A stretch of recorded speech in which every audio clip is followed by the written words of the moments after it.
राज्यात देखील आणखीन 1 सप्टेंबरपर्यंत बऱ्याच भागामध्ये विखुरलेल्या स्वरूपाचा पाऊस पडणार आहे. मग ते कसा पडणार आहे तुम्हाला एक सांगतो. तर त्या जिल्ह्याचे देखील नाव सांगतो.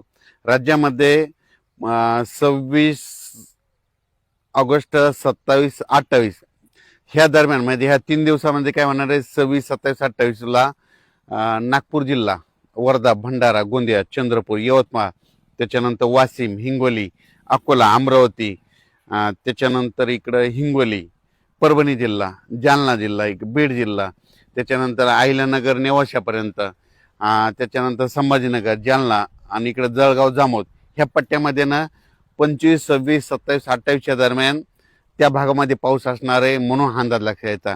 राज्यातला सगळीकडला पाऊस एकदम सगळीकडे पडणार नाही, काही काही भागात पडणार आहे, फक्त वेगवेगळ्या भागात पडायला. म्हणून परत एकदा सांगतो, 25 ऑगस्ट पासून ते 28 ऑगस्ट, 25, 26, 27, 28 ह्या 4 दिवसामध्ये इकडं नेवासा, कोपरगाव, अहिल्यानगर, तर ते भाग, त्याच्यानंतर संभाजीनगर, त्याच्यानंतर बीड जिल्हा, बीड जिल्ह्याचा उत्तरेकडील भाग, त्याच्यानंतर इकडं गेवराई, इकडं परभणी जिल्हा, हिंगोली जिल्हा, नांदेड जिल्हा, वाशिम जिल्हा, बुलढाणा जिल्हा, अकोला, अमरावती, वर्धा, नागपूर, भंडारा, गोंदिया, चंद्रपूर, यवतमाळ ह्या परिसरामध्ये मात्र 25 ते 28 ऑगस्टच्या दरम्यान भाग बदलत पाऊस पडणार आहे, म्हणून त्या शेतकऱ्यांनी अंदाज लक्षात घ्यावा.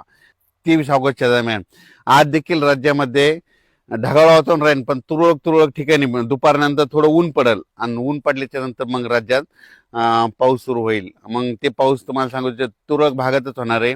इकडं लातूरचा उदगीर परिसर, त्याच्यानंतर सोलापूर जिल्ह्याचा इकडं मंद्रुप ते परिसर, त्याच्यानंतर इकडं कंधार तालुका, इकडं नांदेड जिल्ह्यात बिलोली, सगरोळी, त्याच्यानंतर धर्माबाद, आदिलाबाद त्या परिसरामध्ये हा पाऊस असणार आहे, म्हणून अंदाज लक्षात यायचा.